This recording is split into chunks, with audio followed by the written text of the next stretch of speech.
Bom, eu começaria dizendo assim, de onde nasci, né? Eu nasci, digamos que na tríplice fronteira, Brasil, Argentina e Uruguai. Eu sou da região da Campanha, conhecida como Campanha do Rio Grande do Sul.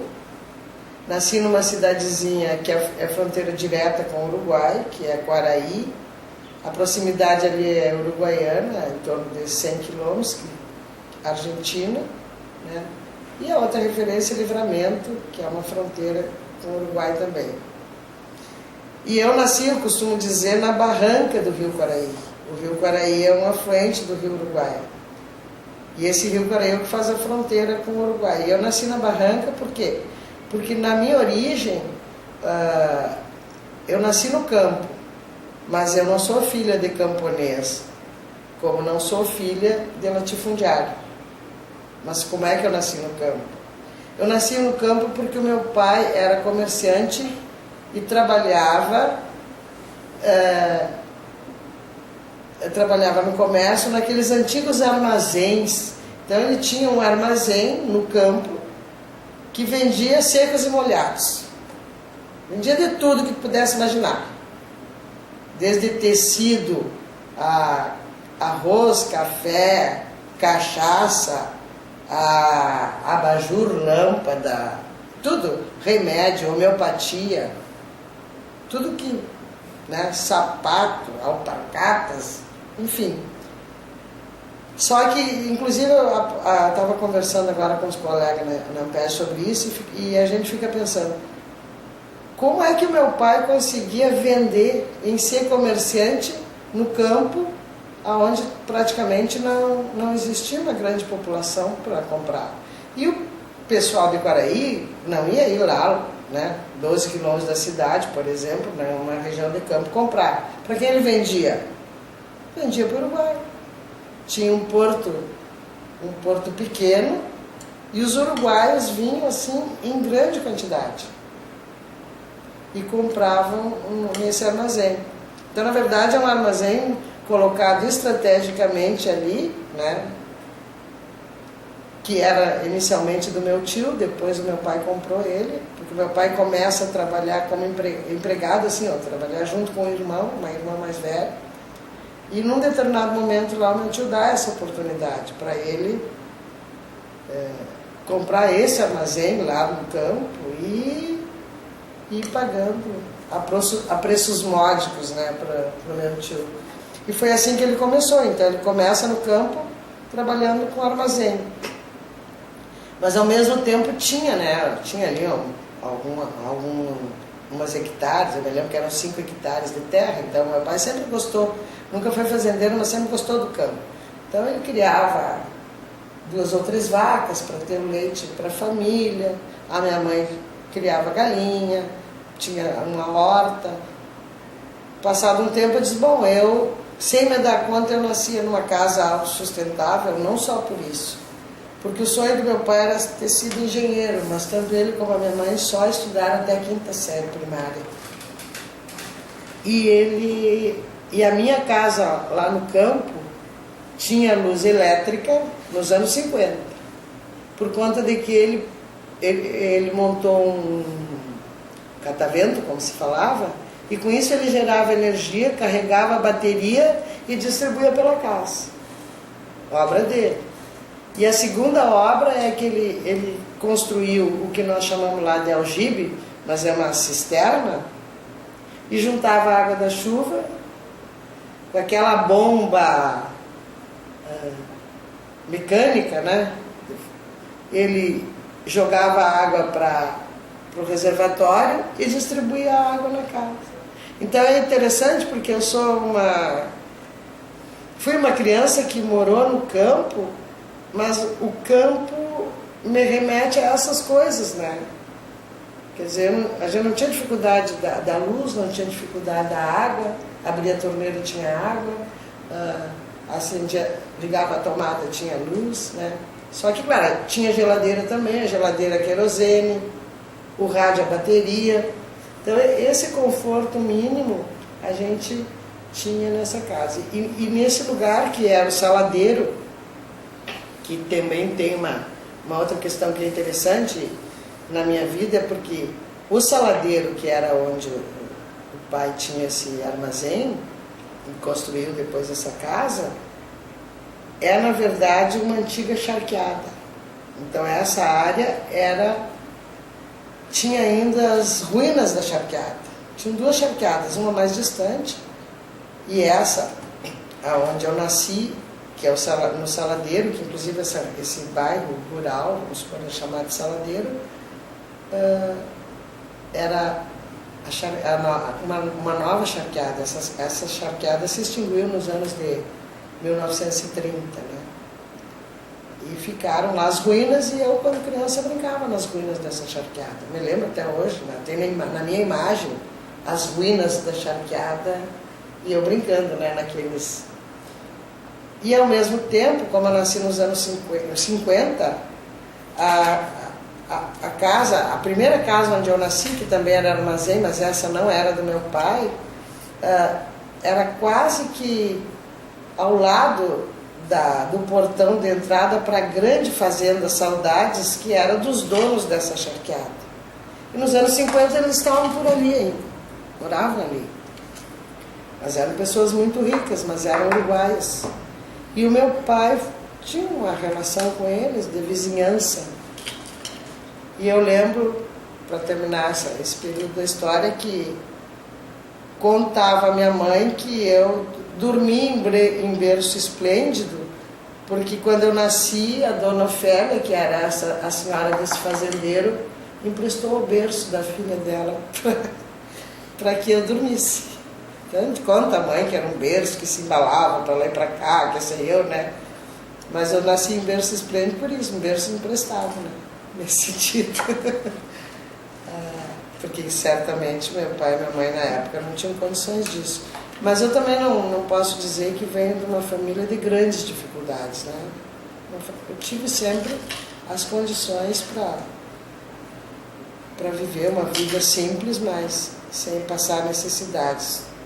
Embora mais tarde, aí já na adolescência, tive maiores dificuldades em relação a questões de trabalho do meu pai, mas eles eram um homem que trabalhava muito, então era um período em que as pessoas ainda se recompunham um pouco pelo trabalho, né? Então ele conseguiu. Eu morei lá por 8 anos, lá nasceu também a minha irmã, que tem 5 anos de diferença, nós somos só 2. E aos 8 anos, sim, meu pai já começou a achar que não devia ficar mais lá, devia vir para a cidade, porque ele sempre foi um homem assim. Ele achava que nós tínhamos que estudar. Ele teve 2 filhas mulheres, mas ele sempre achou que nós tínhamos que estudar e que nós tínhamos que trabalhar. E a minha mãe também, ela foi uma mulher que começou a trabalhar durante a guerra. Ela não é de Quaraí, ela é de Alegrete, por uma circunstância de vida. A mãe da minha mãe, ela ficou viúva, para ter uma ideia, aos 30 anos, com 10 filhos e grávida do 11º. Casou com 15 anos. E aos 30 ficou viúva e tinha que cuidar de 11 crianças. Né?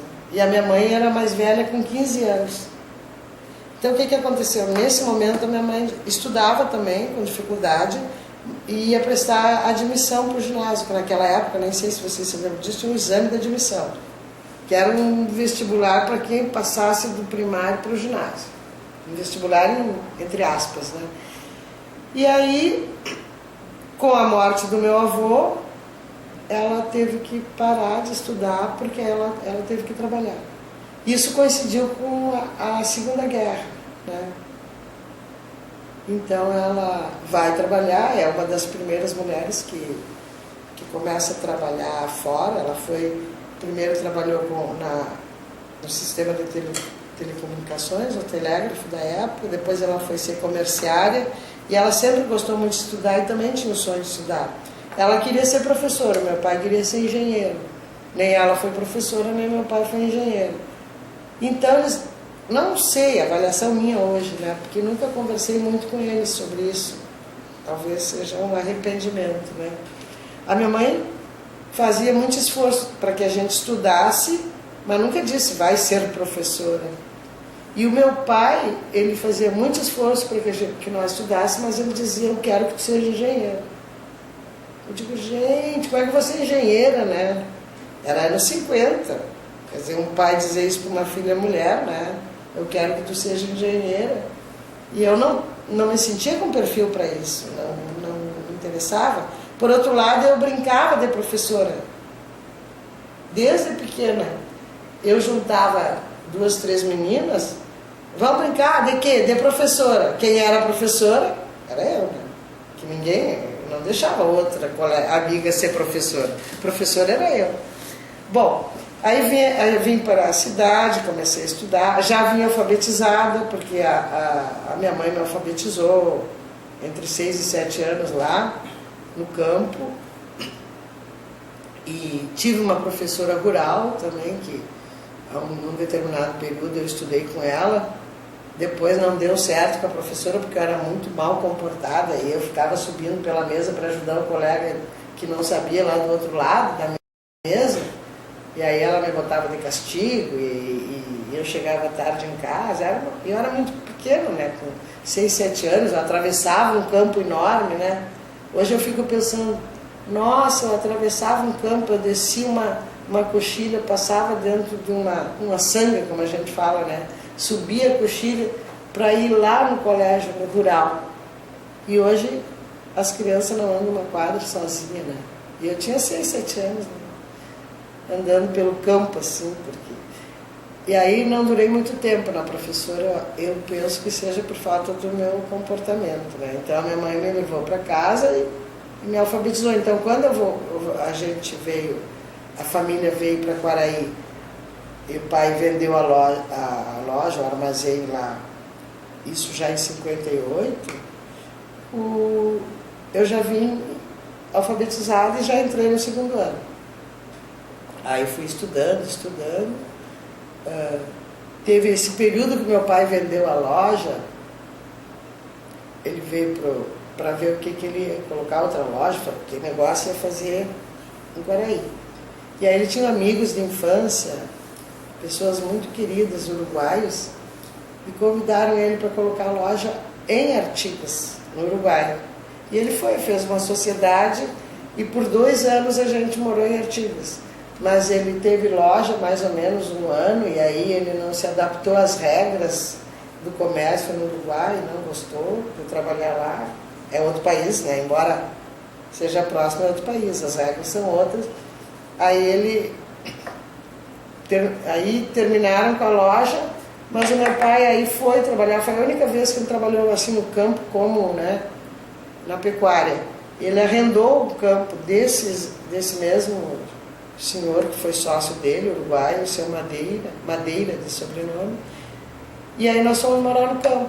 Mas eu já estudava em Quaraí, então nessa época eu ficava a semana inteira na casa da madrinha para ir para a aula, e só voltava para casa no fim de semana. Mas o meu pai e minha mãe moravam no campo, né? Passamos 1 ano lá. Eu também não sei contar muito essa história, eu só sei que, pela forma como nós voltamos para Quaraí, meu pai perdeu tudo. Mas ele tinha que continuar trabalhando. E aí, porque a minha mãe sempre ajudou muito ele, ajudava na loja, ela era costureira, ela era uma mulher que fazia qualquer coisa para ter uma remuneração dela.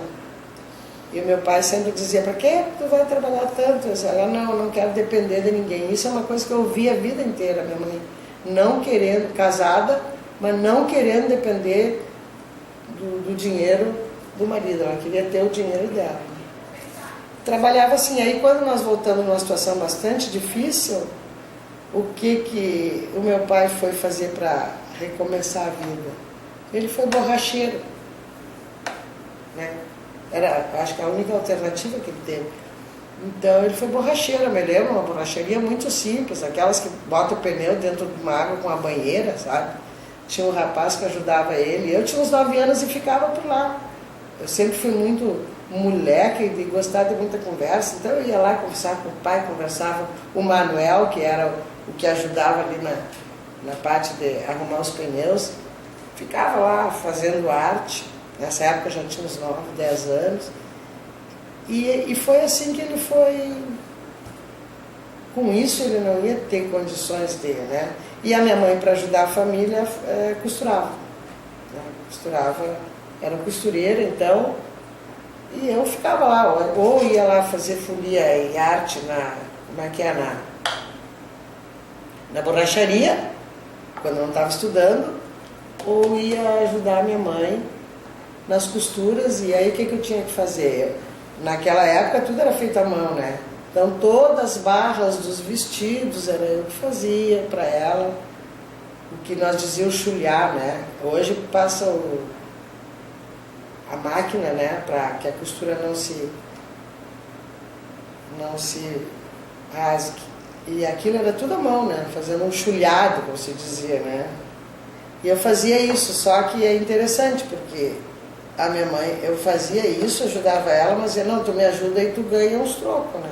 Porque a minha mãe sempre achou assim, que era fundamental tu lidar com os trocos e tu saber gostar do dinheiro. Gostar não, saber usar. E ela me pagava, eu nunca me esqueço, eu só vou contar essa história para nós ir mais adiante. 2 cruzeiros por semana para me ajudar ela nos afazeres da costura. E eu tinha um sonho, nós temos inverno, e eu tinha um sonho, que era, na época, comprar uma jaqueta, eu não sei se você se lembra disso, uma jaqueta azul marinho, meio de marinheiro, com os botões dourados, para ir para o colégio, mas era caro. E meu pai e minha mãe não me davam, ainda mais naquelas circunstâncias que estavam. E aí, o meu padrinho também tinha loja, porque praticamente todos os meus tios, por parte de pai, tiveram loja, desde o mais velho e tal. E aí eu disse, mas eu queria comprar aquela japona a gente chama, né, um casaco grande. E ela me disse, vai lá e fala com o teu padrinho, se ele vender para ti a prestação, ou em parcelas tu compra, porque ele não vendia, em parcelas não existia. Existia o tal de caderno na época, que tu comprava e deixava lá no caderno. Aí fui lá perguntar para ele era um homem rigoroso, sério, né? E eu, louca de medo, perguntei para ele, Crescente, se ele me vendia aquela japona, e era 14 cruzeiros. Eu ganhava 2 cruzeiros, então eu precisava de 7 semanas para pagar. E aí eu perguntei se ele, não, te vendo sim, para te ver como é que era, não era uma coisa, não, minha filhada, vou te dar, né? Não, te vendo, paga como todas as semanas. Aí eu trabalhava, ganhava meus 2 cruzeiros, ia lá, pagava para ele, mas eu consegui comprar japona essa. Então são coisas assim que hoje eu me lembro e são interessantes, porque eu acho que marcam um pouco a maneira da gente ser, né? Eu sei que, bom, depois meu pai melhorou até por auxílio de um outro primo, que era também comerciante, e eles eram, a família do meu pai, os irmãos todos, eles tinham uma união e eles se apoiavam, quando um não estava muito bem, o outro dava um apoio, assim, e assim eles iam, né, porque vieram de família muito pobre. Meu avô se aposentou de carreiro. Não sei se você sabe o que é carreiro. É um carro com cobertura puxado por 4 cavalos, que era o táxi da época, né? Ele fazia as viagens até de uma cidade para outra. Tem fotografia, eu quando criança adorava, quando eu vi o vô, lá vinha o carro do vô, aí eu já saía correndo a pé, porque eu queria vender carona no carro, né? Esse carro ele teve até os anos 60, depois terminou com o carro. Então, ele é de família muito pobre, família pobre. E esse primo do meu pai, vendo ele naquela dificuldade, disse, José, eu distribuo gás na cidade, tem ali uns 50 bujões, naquela época quase ninguém tinha fogão a gás, eu tenho 50 bujões, que tu pega isso, porque já te ajuda um pouco mais, porque gás é uma coisa certa, termina o gás, a pessoa compra. Aí eu passo para ti, e era assim, o grau de confiança e de amizade. E tu vai me pagando os bujões conforme tu puder. E o pai aceitou. E aí ele foi vendendo gás, mas aí a esperteza do comerciante, e a esperteza também da minha mãe, que gostava muito de comércio, ela disse, quem sabe tu faz o seguinte, quem sabe tu já junta um dinheirinho e já compra uns 2 ou 3 fogão, né? Olha a lógica. Porque se tu vende mais fogão, tu vai ter mais bujão de gás para vender, né? Bom, o resultado é uma história longa, mas o meu pai foi fazendo isso, comprou um fogão, 2 fogões, 3 fogões. No final ele se reconstitui e ele acaba, até a sua aposentadoria, tendo uma loja aí, já em Quaraí, uma loja de eletrodomésticos, né? Porque ele comprou fogão, depois ele começou a comprar mesa de cozinha, cadeira, e aí foi para o liquidificador, para isso, para aquilo, para o sofá, e aí ele teve uma loja de móveis e eletrodomésticos, e assim ele se aposentou. Eventualmente ele tinha uma chácara, depois ele se aposentou e comprou uma chácara, porque ele tinha paixão por gado de leite, né? Então ele tinha umas 4, 5 vacas, ele era apaixonado por aquelas vacas holandesas de leite, então chegou a ter isso na vida. A minha mãe teve algumas lojas infantil, loja de artesanato, mas sempre trabalhando. Então eu me criei numa família onde o trabalho é fundamental. Uma família em que hoje eu avalio o perfil do meu pai. Os dois indicavam trabalho para mim e para minha irmã, e era interessante, porque meu pai dizia o seguinte: não, tu tem que trabalhar, vocês têm que ter o dinheiro de vocês têm que ter uma profissão. E casar, não tem pressa. Mas eu casei com 30 anos e estou aqui, não tem pressa. Primeiro estuda, te forma, vai encontrar a tua profissão, depois tu namora e casa, não tem pressa. Só que, claro, a gente não dava muita atenção para isso, né? Namorava antes de se formar, coisa e tal. Mas e a minha mãe dizia de outra forma: não, é importante casar, tem que casar, porque era outra geração, tem que casar, tem que ter os filhos, isso é importante. Porém, tu tem que ter o teu dinheiro. Nunca dependa do marido. Então, trabalha para isso, para ter a tua independência. Porque a gente não sabe o que pode acontecer na vida. E eu acho que isso vinha muito do fato, não tanto da separação do casal, que isso não era uma característica da geração dela, mas era da mãe que viuvou, né? Então, ela percebeu isso. Bom, a vida a gente não sabe para o que está. De repente tem uma situação de viuvez precoce, e a mulher faz o que se não tem nenhuma, né? Era o caso da mãe, né? Então foi assim que a gente foi estudando, estimulado por eles. E aí como é que eu cheguei na geografia, né? Eu comecei sempre gostei, saía para o campo, passear com meu pai, com meus tios. Tinha um tio que tinha fazenda, não era grandes extensões de fazenda, mas ele tinha algum campo, e a gente ia muito para lá, e eles me explicavam e me mostravam as coisas do campo, da cidade. Eu fui tendo curiosidade sobre isso, então eu sempre digo, já botei num livro, que quem me ensinou a primeira geografia foi meu pai, né? E o meu tio, porque saía, ele dizia: aqui nós estamos passando pelo Rio Paraíba, aqui é a Sanga da Divisa, faz divisa com não sei o quê, ali é o bairro tal. É uma coisa de ensinar, né, o espaço. Bom, agora é o Arroio Areal, agora nós vamos para cá, aqui tem não sei, tem isso, aqui é o Arroio Salso, aqui como é que tinha uma outra região lá em Quaraí, a região do Saladeiro. Por que é Saladeiro? Porque é uma área que foi de antiga charqueada, o que se fazia na charqueada. Então essas coisas todas era o cotidiano deles, conversando comigo.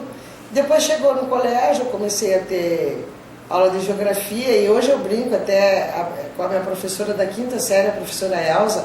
Há pouco tempo eu encontrei com ela, porque ela disse assim: eu achei sempre que eu fosse uma menina quieta, comportada, mas agora eu analiso algumas circunstâncias e digo: o que eu fazia, né?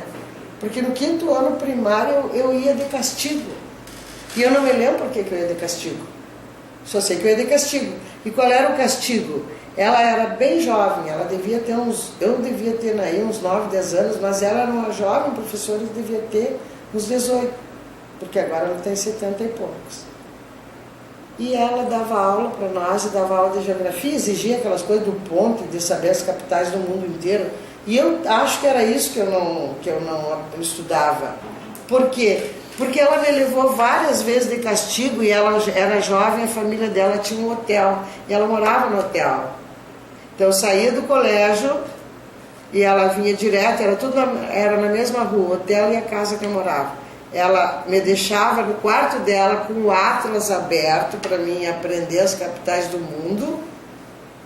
Ela ia almoçar, que isso já era passado meio-dia, e depois que ela almoçava, ela dizia, agora tu pode ir para tua casa. Aí eu seguia mais 2 quadras, estava em casa. Chegava uma e pouco da tarde, porque eu estava de castigo.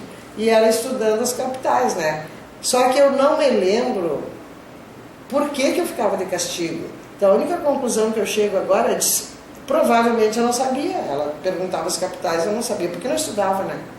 Porque realmente, aí é um outro lado que, para ser gravado é complicado, mas eu nunca fui uma estudante exemplar, a não ser depois que me formei. Eu nunca fui, assim, daquele estudante que estuda e tem que passar na prova. Eu aprontei. A admissão para o ginásio eu passei segurando, né? Porque foi terrível. Eu passei, a média parece que, se eu não me engano, foi 5,3. Tinha que ser 5. Era uma loucura. No ginásio eu sofri, fiz aqueles professores sofrer, porque eu bagunçava com a gurizada, não estudava, ficava para a segunda época. Uma coisa bem difícil. Da segunda série para a terceira série, minha mãe me botou em professor particular para estudar francês, porque eu ia rodar. Porque era numa época que, se tu tirasse 7 naquela época, tu passava por média. Se tu não tirasse 7, tu tinha que tirar na prova o que faltava da tua média. Então, se tu tinha média 4 no ano, tu tinha que tirar 6 na prova para poder somar 10, dividir, tu ficar com média 5 para ser aprovada. E na segunda série ginasial, eu digo, mas que absurdo, eu penso isso hoje. Eu fui para a prova de francês precisando tirar 7. Então, tu imagina quanto ela foi a minha média no ano, 3. Aí a minha mãe se desesperou, vai rodar, né? E naquela geração, tu rodasse uma cadeira, perdia todo ano. Aí fui lá com o professor Paulo. Estudei francês, consegui tirar 8. Pura sem vergonha, entendeu? Pura sem vergonha. Mas eu fui essa aluna, né? Fui essa aluna, não fui exemplar. Mas nunca rodei. Porque quando eu via que o negócio estava feio mesmo, e tinha essa facilidade. Rapidamente eu me recuperava, né? Assim terminei o ginásio. Quando terminei o ginásio, a minha cidade não tinha praticamente escola de segundo grau. Por incrível que pareça, tinha só uma escola técnica do comércio. Estava surgindo a escola normal, mas era muito elementar. E nessa ocasião meu pai já tinha se recuperado, já tinha aquela loja que eu falei para vocês, né, de eletrodoméstico.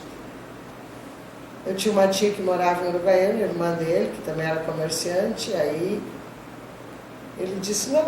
Aí eu queria ser professora. Aí eu acho que falta um detalhe. Por que eu quis ser professora? Eu acho que a minha primeira escolha foi ser professora. Não foi ser geógrafo, foi estudar geografia. Eu sabia que eu queria ser professora. Tanto que o meu pai ficou frustrado, porque ele me dizia desde criança que queria que eu fosse engenheiro. Aí um dia eu cheguei e disse, não pai, não vou ser engenheira, porque eu não gosto de matemática. E ele, tá bom. Então escolhe, porque ele deixava muito livre. Mas aí ele mudou de profissão. Quem sabe, então, estuda farmacêutica. E eu disse, não, para te ver como eu era danada. Estuda farmácia, Dirce. Aí eu digo, não, farmácia eu não quero porque tem que fazer plantão domingo, eu não quero trabalhar domingo. Olha. E ele, Não tem problema, o pai cuida da farmácia para ti domingo. Mas aí não foi farmácia. Aí o dia que eu disse para ele que eu ia estudar para ser professora, ele olhou para mim assim meio frustrado e disse: professora? Eu digo: professora. Tudo bem, tu quer ser professor? E depois, bom, pelo menos tu vai ter uma vantagem. Tu vai ter 3 meses de férias. Na época eu tinha 3 meses de férias. Eu sei que daí eu terminei o ginásio em Quaraí, fui para Uruguaiana para estudar. Também se fazia um concurso, né, uma prova para ser selecionada para ir para o 2º grau. Na minha geração, a cada etapa tu tinha que fazer uma prova de seleção. Fiz a prova, passei e fui para a escola normal em Uruguaiana, morando na casa dessa tia, que era a forma de compensar os recursos, né? Aí comecei a estudar lá. Mas eu acho que é importante eu voltar um pouquinho para o ginásio, que talvez interesse, é que eu fiz o ginásio de 61 a 65, então vocês imaginam o que eu peguei no ginásio, né? Peguei a legalidade, todo aquele movimento do Brizola para a manutenção da democracia e da presença do Jango no poder, o retorno dele para o poder e a permanência dele, que depois virou o que o Brizola, com esse movimento, consegue em 61, né, que é aquele movimento de legalidade que começa no Rio Grande do Sul, e com o apoio do 3º Exército que o Brizola consegue, né, para que o Jango assumisse quando... Aí, depois disso, então, veio 64, eu já estava na 3ª série, e daí aí todos nós sabemos essa história. Mas o que eu gosto de contar é que eu digo como talvez a trajetória da gente mude, né? É porque em 64 eu já estava envolvida, porque o movimento estudantil era muito forte naquela época. Eu entrei com 61 com 11 anos no ginásio, e no primeiro ano eu me lembro que a gente já saía para a rua, pessoal, a gurizada do ginásio, em Quaraí, que é uma cidade até hoje de 23 mil habitantes, fazer passeata. Então, com 11 anos eu já ia para as passeatas em Quaraí. Nós íamos para o cinema da cidade quando iam as lideranças da União Estadual de Estudantes da UXOS, e os líderes de Porto Alegre iam lá falar, e enchia o cinema de meninada, 11, 12, 13, 14, e nós ia lá e ouvia os debates. E aí, aquilo que a gente conversava antes sobre ouvir o outro na discussão política, lá eu me lembro que eu ouvi, e foi lá que eu aprendi uma coisa que até hoje está na minha memória. Ficavam debatendo e tinha sempre aqueles que vão para o embate na política, e eu me lembro que tinha um colega que já estava nos anos 3ª, 4ª série, ou no 2º grau, não lembro bem, ele ia para o embate e qualquer coisa ele gritava: Assembleia Soberana! Nunca esqueci isso, né? Nunca esqueci, foi a minha primeira lição política. Até hoje eu me lembro que ele levantava a mão e Assembleia Soberana. E eu aprendi, Assembleia Soberana. Bom, o que aconteceu? Em 64, em função de todo esse envolvimento que contagiava e todo mundo participava, em 64 eu já fazia parte da diretoria do Grêmio Estudantil. E aí o que aconteceu? Terminaram com os grêmios estudantis e retiraram todas as carteiras estudantis da época. Caçaram as carteiras. Eu era muito jovem, estava com 13 para 14 anos, e na ocasião eu nunca entendi por que tinham caçado a nossa carteira estudantil. Recolheram todas. E aí, claro, aí a justificativa da escolha é porque no verso da carteira tinha um símbolo da foice e do martelo. Então recolheram. Mas, passado muitos anos, tem um amigo que é mais velho, e eu conversando com ele sobre essa carteira, ele disse, não, sim, disse, mas Aquela carteira recolheram porque era um sistema, de jogo, de cores. Não sei se vocês já viram isso. É que dependendo como tu olha, era foice o martelo. Dependendo como olhava, era o rosto do Che. Eu nunca vi o rosto do Che, mas ele disse que era. E ele é mais velho que eu, então talvez sim, né? Então, eu digo, bom, mas a carteira já trazia, né? A carteira do... bom, aí começa e aí termina, de certa forma, o meu envolvimento com a política estudantil. Por quê? Porque depois, 64 até 69, foi o período que eu fui para o Uruguaiana, iniciei a estudar a escola normal. Quando eu fiz 1 ano e meio em Uruguaiana, eu cheguei para o meu pai e disse, olha, eu quero ser professora, mas eu quero seguir na universidade, não quero ser professora primária, né? Eu queria ter uma formação mais específica. Em Uruguaiana não tem faculdade, eu gostaria de ir para Santa Maria. A minha geração já ia, alguns dos que mais tinham condições de sair do Guaraí iam estudar em Santa Maria. Aí eles, não, faz como tu quiser. E eu fiz, e eu lembro que ele só me autorizou aí, mas ele disse, tu faz tudo. Então eu que tive que fazer toda a transferência, tudo. A minha mãe me apoiando nessa história de viagem, ver onde vai ficar. E eu fui para Santa Maria, e foi assim que eu terminei então a escola normal em Santa Maria, me formei professora primária em Santa Maria e fiz vestibular para geografia em Santa Maria. Aí posso te responder agora por que a geografia, né? Eu sabia que eu queria ser professora e chegou um momento que eu disse, tá, eu quero ser professora de quê? Matemática ia ser um desgraça. Português também. Francês, você pode imaginar, né? Essas línguas, letras. Aí eu fiquei pensando, gostava de história, mas não era.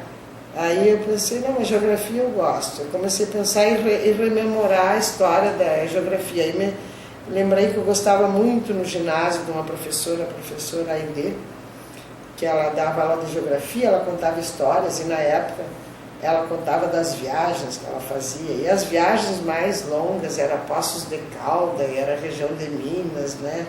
E era essa região aí da mineração. E ela trazia aquilo para ilustrar as aulas de geografia como a experiência dela de viagem. Eu achava aquilo fantástico, né? Mas e ficou. Depois, na escola normal em Uruguaiana, eu tive a professora de estudos sociais, que era que dava geografia, inclusive tinha o meu nome, Dirce, também era uma maravilhosa professora de geografia e história, né? E aí eu comecei a juntar, né, o castigo da professora Elza, né, as viagens da professora Ide, e depois a didática e o conhecimento da professora Dirce me fez pensar que, bom, qual é o caminho que eu posso trilhar como professora. Então, vou ser professora de geografia. E fui para a faculdade, que na época em Santa Maria só existia licenciatura, não era, isso era antes dos anos 70, nem a profissão de geógrafo era regulamentada, e os cursos mais difundidos eram licenciatura, né? Aí fiz licenciatura em geografia, então não foi uma escolha assim tão complexa, né? Fiz geografia porque gostava e nunca tive assim grandes dilemas. Embora, vamos dizer, nunca tive grandes dilemas, eu tive um. Como todo geógrafo, eu me formei, eu digo porque o geógrafo sempre, eu quero, não quero, fico nessa dúvida. Eu me formei em geografia, comecei já, em seguida de formada, a trabalhar como professora numa escola particular, que é o Colégio Santa Maria, dos Irmãos Maristas, lá em Santa Maria, mas eu me deu, não sei porquê, um certo desânimo com a geografia na época, né? Aquela coisa de repetição e aquele conteúdo que tinha que dar, eu comecei a me cansar com aquilo. Digo, olha, eu não quero mais ser professora, eu vou seguir outra coisa. Eu resolvi fazer vestibular para comunicação, porque eu resolvi que eu queria ser jornalista. Aí fiz vestibular para comunicação na mesma Universidade de Santa Maria. Passei, fiz um ano de jornalismo, mas nessa ocasião aí eu já fui chamada, porque eu comecei a trabalhar no ensino superior, atualmente é a Unijuí, lá em Juí, mas na época era a Fidene. Aí precisavam de uma professora de cartografia, e foram lá no departamento de geografia da Federal Santa Maria, pedir uma indicação. E a minha professora de cartografia me indicou eu, que deu um nome, olha, um nome possível.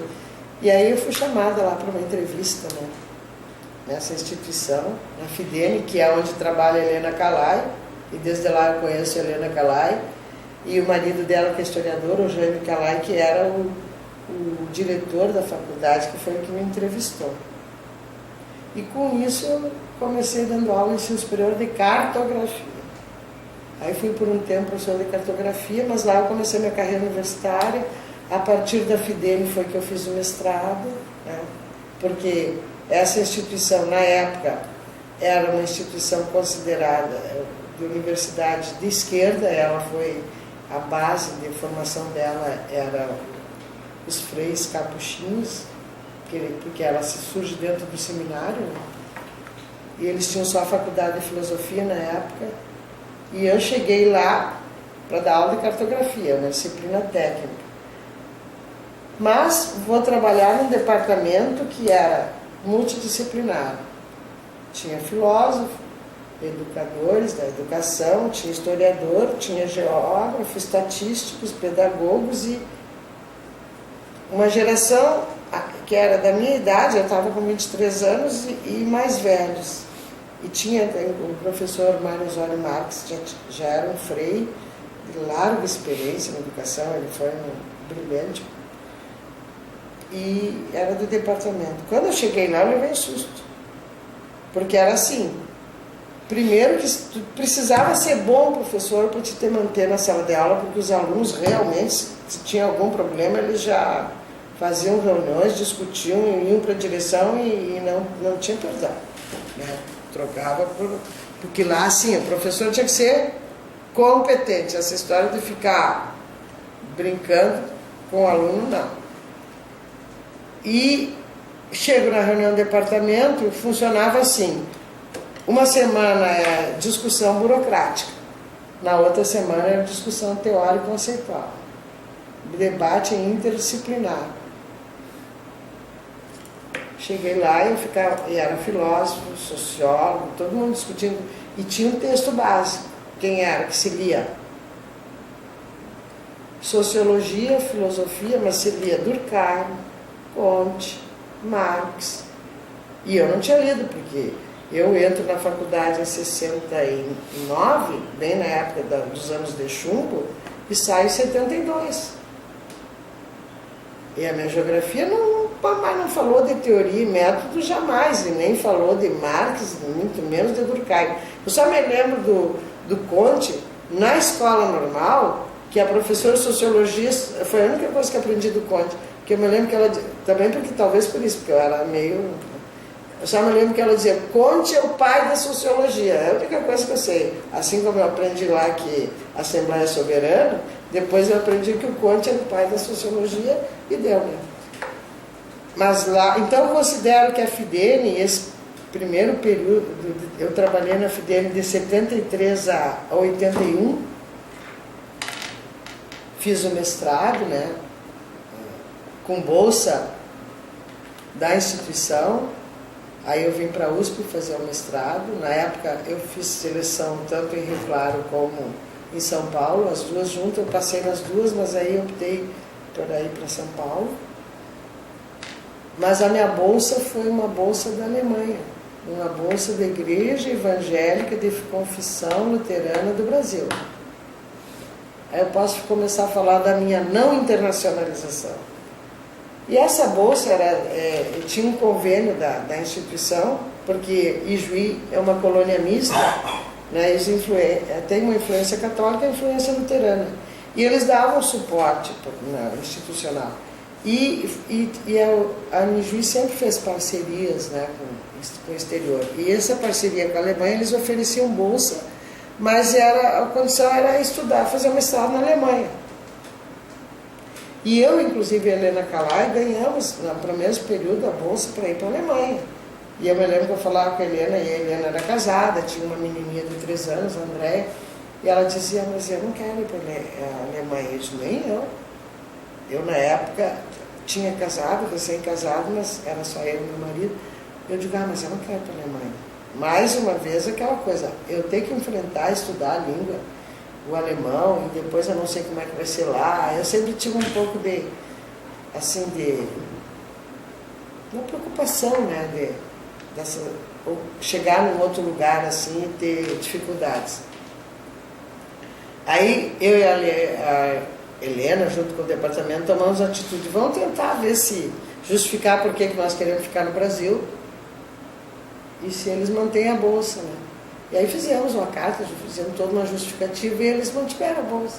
E aí foi dessa forma que eu, inclusive a Helena, no mesmo período, fizemos o mestrado na USP, moramos juntos, inclusive, né?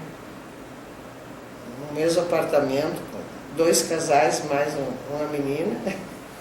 Era uma comunidade. E assim eu fiz o doutorado, depois volto para Juí, continuando trabalhando em Juí. Aí tem o outro lado que eu não falei até agora, a questão do meu casamento. O meu marido trabalhava em Juí como técnico agrícola na época, quando a gente foi fazer o mestrado para São Paulo. Ele teve que se desempregar. E aí ele, como ele não tinha no curso superior, ele resolveu fazer o cursinho, fez o cursinho em São Paulo e voltar e fazer o vestibular. Aí ele volta, faz o vestibular veterinário em Santa Maria, quando nós voltamos do mestrado. E aí, bom, eu trabalhava em Juí, ele estudava em Santa Maria. Aí eu vou para Santa Maria e ainda fico, desde 78, que foi quando eu voltei de São Paulo. Eu fui para 77 para o mestrado. Aí eu fico viajando, dando aula em Juí, mas viajando, morando em Santa Maria e ele estudando veterinário. Como eu volto já fazendo mestrado ainda, mas não tinha terminado, e era a época dos professores colaboradores nas universidades, aí eu era filha da Federal Santa Maria, o pessoal sabia que eu estava fazendo mestrado, me convidou como colaboradora, né, em 78. Aí eu trabalhava como colaboradora em Santa Maria e em Juí, que foi a forma de eu ir me mantendo, até porque o meu marido era estudante, né? Quer dizer, eu assumi a condição de segurar a barra para que ele fosse estudar. Aí em 81 ele se formou.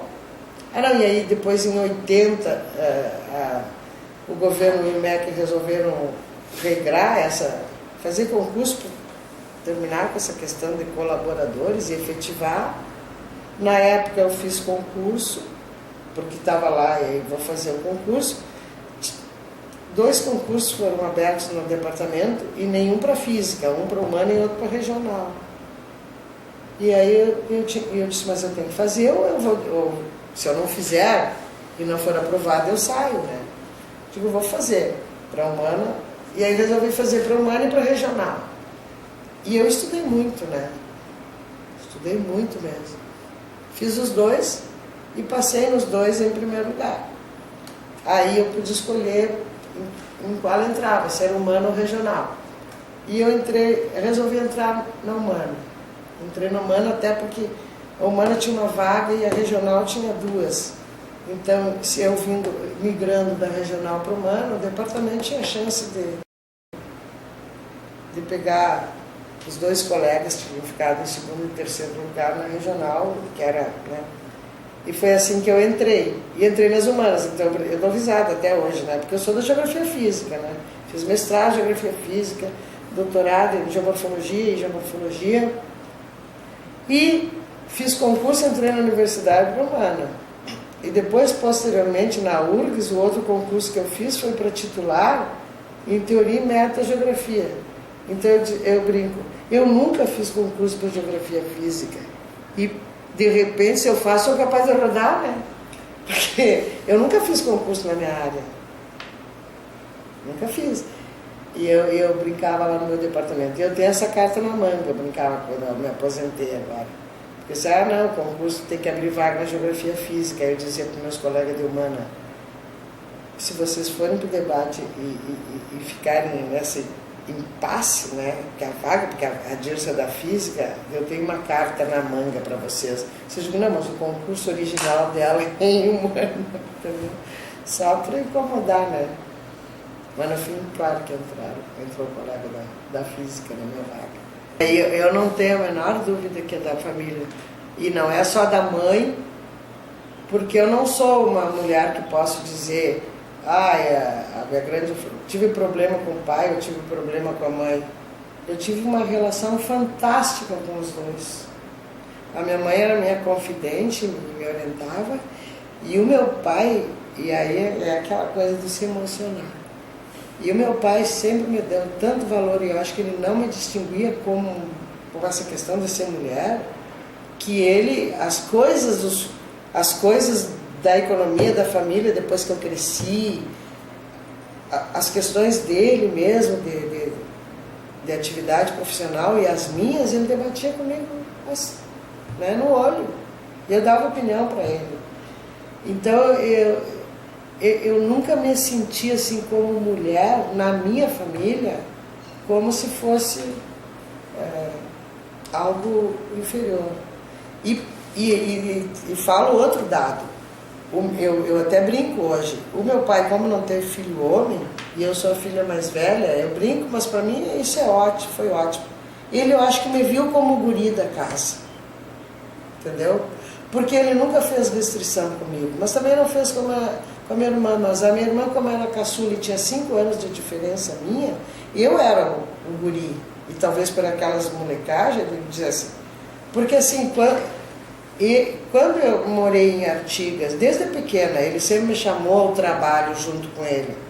E quando ele morou em Artigas, que foi 1 ano que ele trabalhou na pecuária, por exemplo, arrendando um campo, quem ia para o campo com ele, subia no cavalo e tocar as vacas, era eu. Eu adorava aquilo, para mim era uma brincadeira, mas para ele era um serviço, né?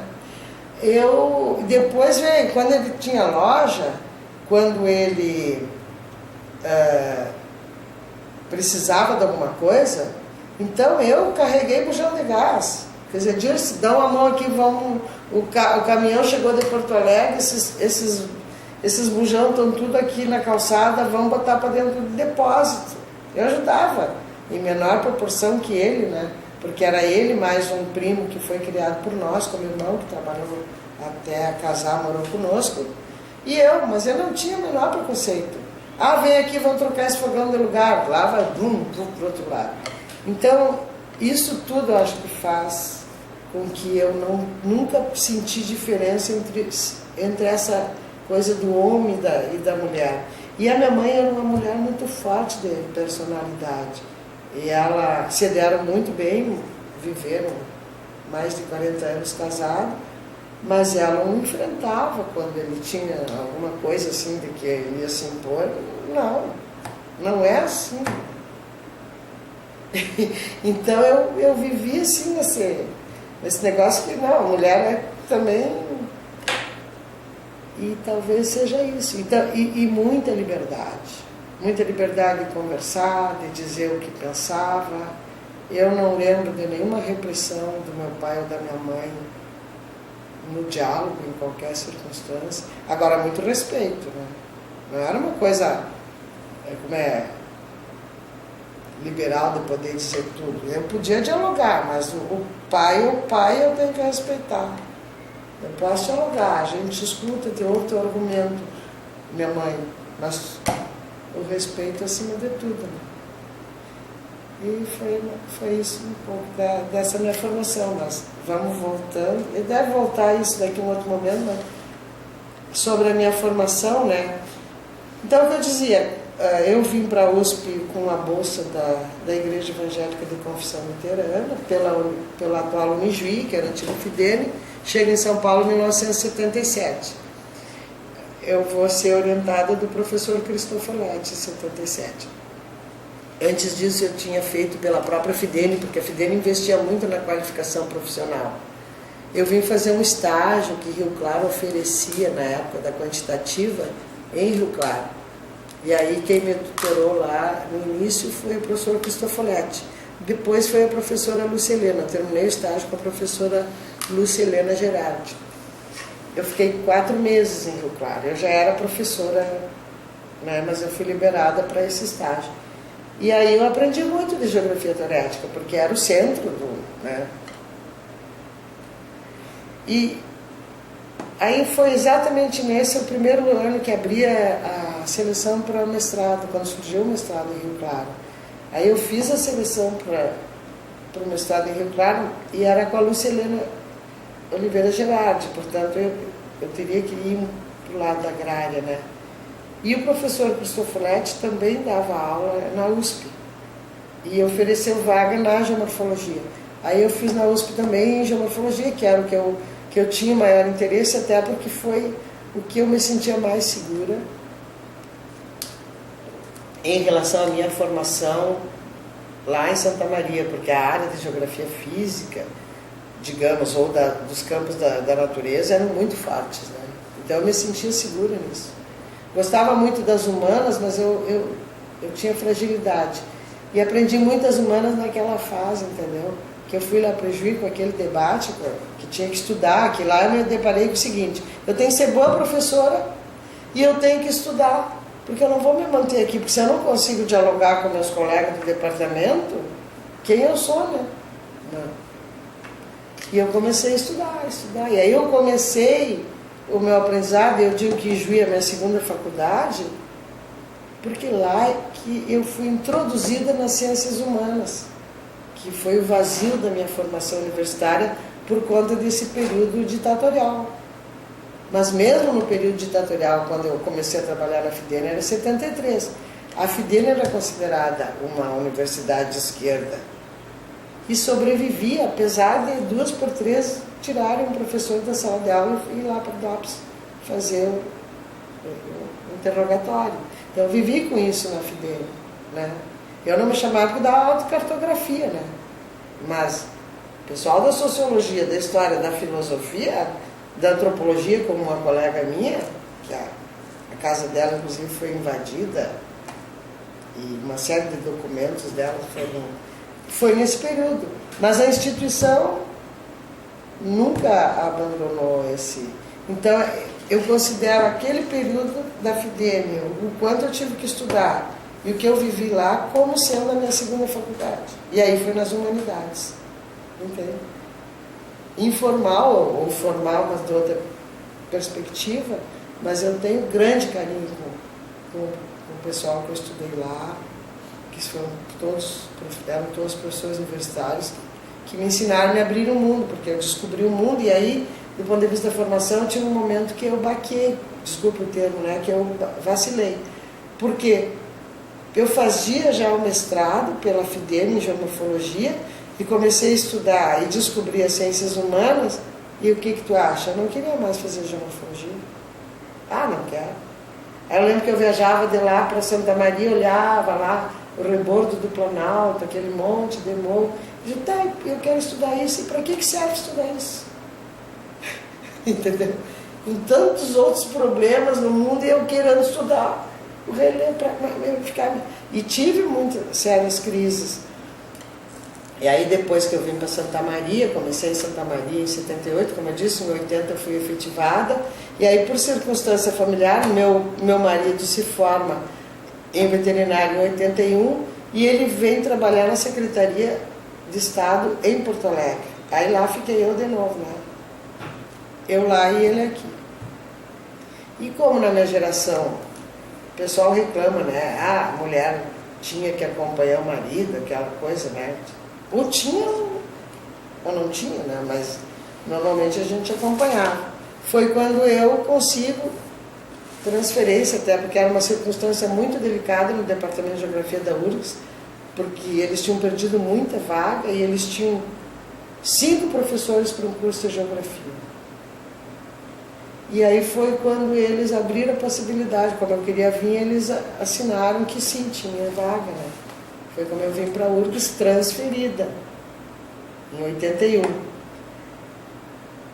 Aí eu tinha que sair de Santa Maria. Bom, mas essa transferência não se dá imediatamente. Então meu marido vem para Porto Alegre, eu já tinha 2 filhos, já tinha a Maíra, que nasceu em 78, e tinha o André, que nasceu em 81. Desculpe, o Newton se formou no final de 81.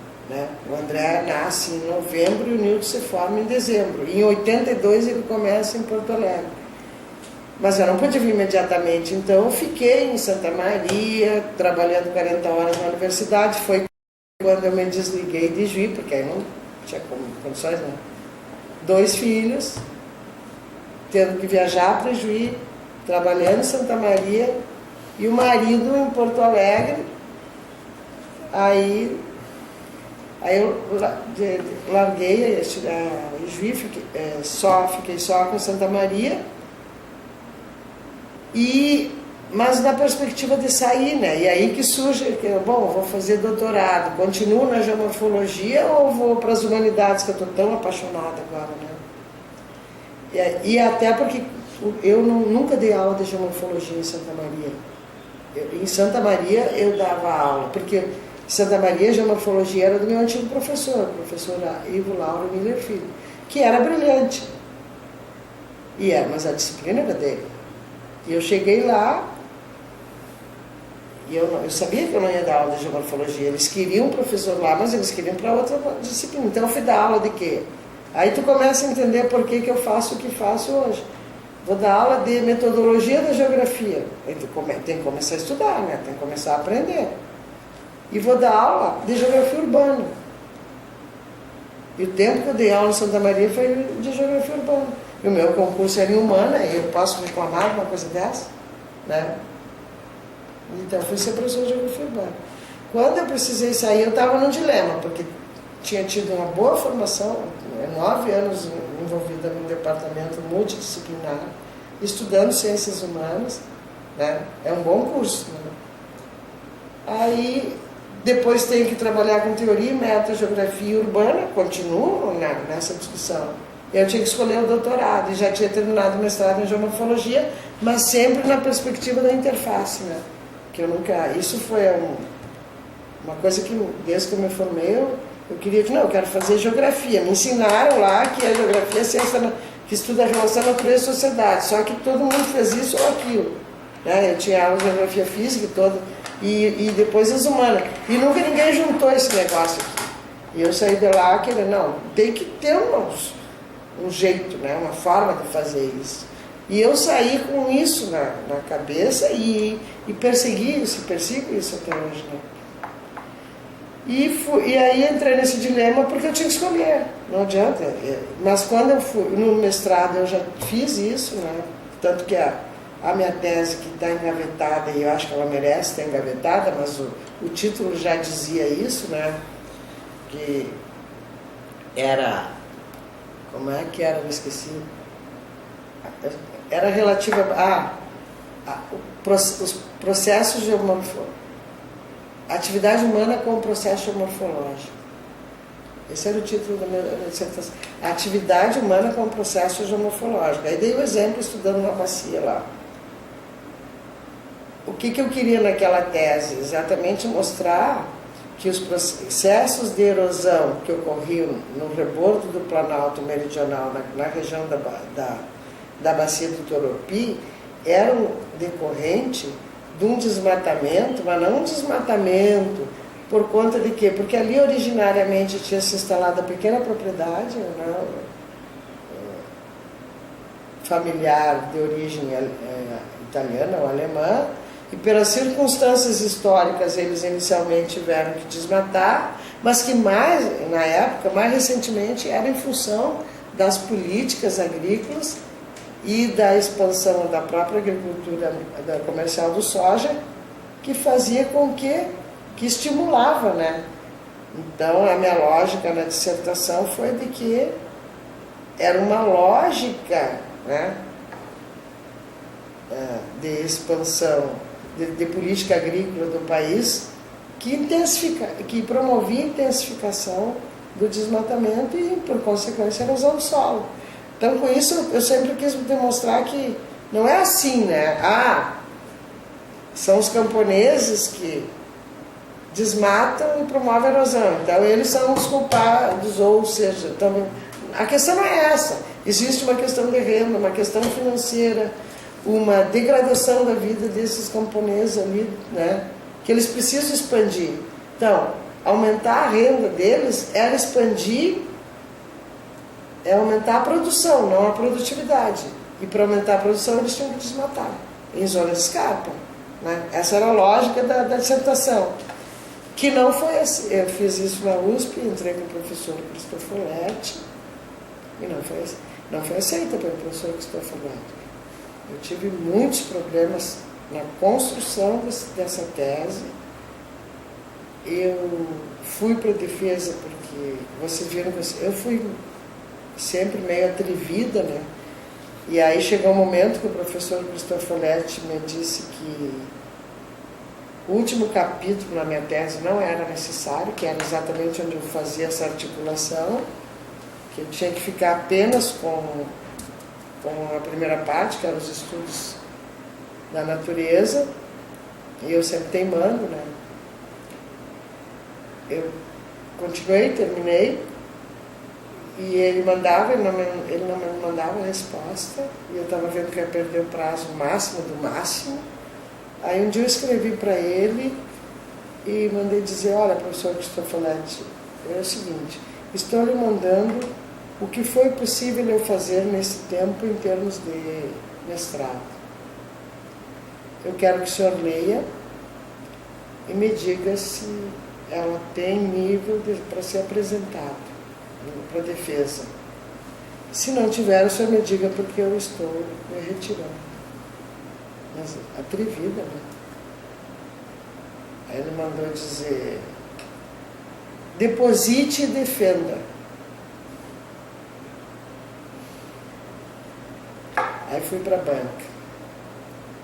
Era o Adilson, que vai ser o meu orientador no doutorado, e uma professora que trabalhava com a Vossoroca, que era de Franca. Outro dia até encontrei uma dissertação lá, e lembrei o nome dela, mas eu nunca me lembro o nome dela. Era muito amiga dele. Eu fui para a defesa, bom resultado, né? Embora a ideia fosse boa, né, isso que eu falei para vocês, interessante, e até uma certa inovação na época, na discussão, na interface, natureza-sociedade, o texto em si não estava bom, porque eu fui praticamente sozinha, e a coisa que não era para ser feita, né? Aí que eu sofri críticas homéricas, eu lembro que eu sofri uma crítica severa de todos, mas eu sofri uma crítica que foi severa do Adilson Vancy de Abreu, mas que foi extremamente significativa, porque ele não destrói, ele critica, mas ele te recompôs. Eu sempre lembro que o Adilson, apesar de toda a crítica, ele me salva naquela banca, porque ele me disse que a tese tinha coisa, a dissertação tinha coisas interessantes, e que achava que eu tinha sido aluno dele numa cadeira na USP, numa disciplina, que eu tinha, sim, potencial para o doutorado, né? Bom, mas resumindo, eu quase rodei no mestrado. A minha nota foi muito baixa. E na defesa, o professor Cristofoletti, quando termina, quando o orientador fala, ele diz: eu aceitei a dissertação da Dirce porque ela vem de outro contexto, né? E, portanto, se posiciona diferente. Mas eu não assino embaixo. E assim terminou a minha defesa. E eu fiquei com uma nota muito baixa, né? Uma grande frustração. Eu fui para casa, eu fiquei 15 dias, eu tinha uma dor no coração, porque também não me defendi, porque foram muitas críticas e eu fiquei assim, né? E já como vinha toda uma história, eu não me defendi. E eu tinha vontade de escrever para a banca, depois explicando, escrevendo, para ver se eu desabafava aquilo, porque eu remoí uma dor por aquela defesa. Mas hoje eu avalio positivamente. De tudo que aconteceu, eu ainda defendi esse mestrado, e se não tivesse defendido, né? Defendi. passei no limite. Mas se não pegar a minha história, eu sempre passei no limite, né? Desde o francês, Então é isso, eu passo no limite, né? Nós vamos adiante. Aí eu tô lá, né? Em Santa Maria, defendi a dissertação, toda essa história que eu já contei da família, e aí eu precisava escolher o que fazer no doutorado. E aí eu pensei em vir para as humanas, mas aí eu fiquei pensando, mas eu já tenho uma experiência, um conhecimento nessa área. Eu vou abandonar isso tudo, né, para agora começar tudo de novo nas humanas, né, vai ser mais difícil. Aí eu resolvi, vou continuar na geomorfologia e vou conversar com o Adilson, né, que era o que tinha me defendido, tinha criticado, mas ele tinha me dado o estímulo à continuidade. Aí fui conversar com o Adilson, e o Adilson disse, não tem o menor problema, eu te oriento. Bom, só que o meu marido tinha vindo em 82 trabalhar em Porto Alegre, e eu queria sair em 83 para poder vir para Porto Alegre. Eu queria fazer então a seleção para entrar no doutorado em 83. O Adilson me disse, mas eu não tenho vaga em 83, né? E eu disse, então, a minha circunstância é essa. Ele disse, então eu vou fazer o seguinte, eu vou falar com a professora Olga Cruz, e de repente se ela tem vaga, ou não tem muitos candidatos, ou ela te absorve, né, na seleção, chama-se isso de barriga de aluguel, né? Fica um tempo com ela, quando eu tiver vaga. E foi assim, eu entrei com a Olga nessa conversa, a Olga me entrevistou, me aceitou, entrei com a Olga, 6 meses depois eu fui transferida para o Adilson. Mas aí eu já venho com esse tema que acho que vocês todos conhecem, né? Vou estudar os areais no Sudeste do Rio Grande do Sul, era uma questão posta lá no Estado, a grande discussão, que o Rio Grande do Sul vai se transformar num deserto, aquela história toda. E aí faço doutorado com essa temática, com o Adilson, e fico extremamente gratificada depois com a orientação do Adilson, com a autonomia que ele me deu.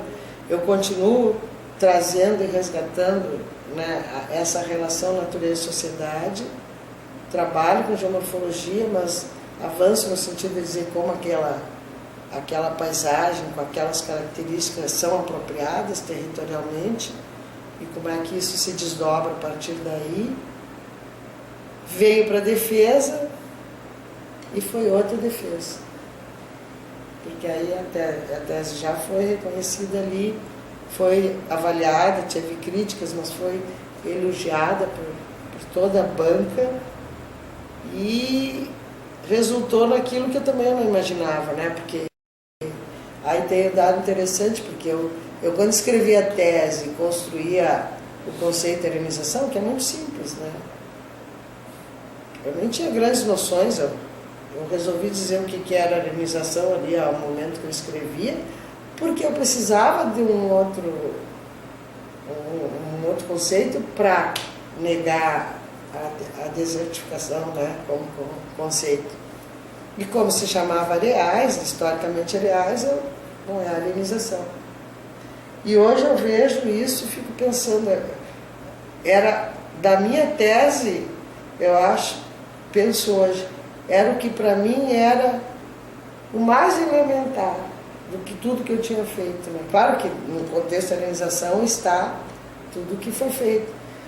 E é hoje basicamente como eu sou reconhecida em termos do que geografia faz, né?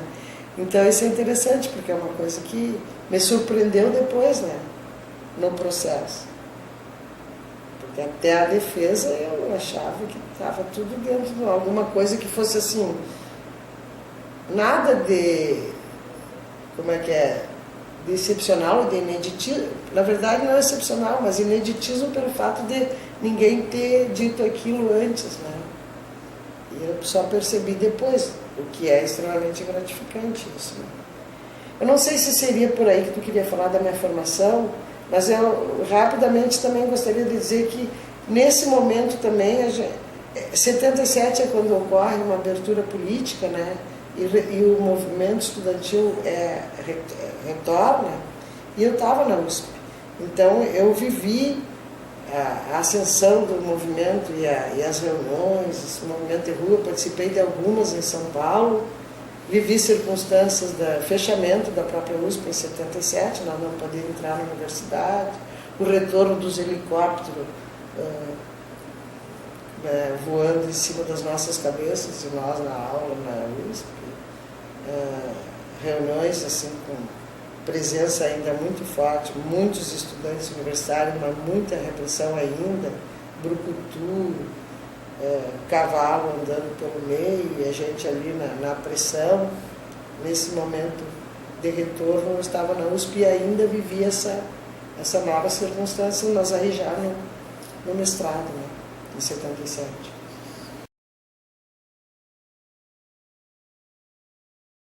Então, vim transferida, percebeu, né? Chego num departamento onde há praticamente 5 professores.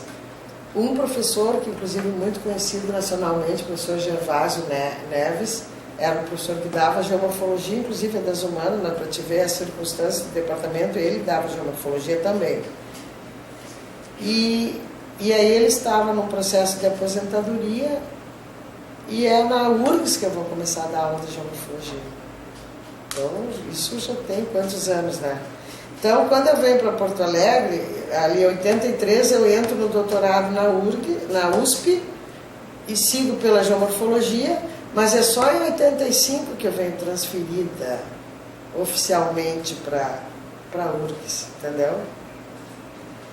E em 85, então, eu inicio como professora na URGS e vou trabalhar em geomorfologia.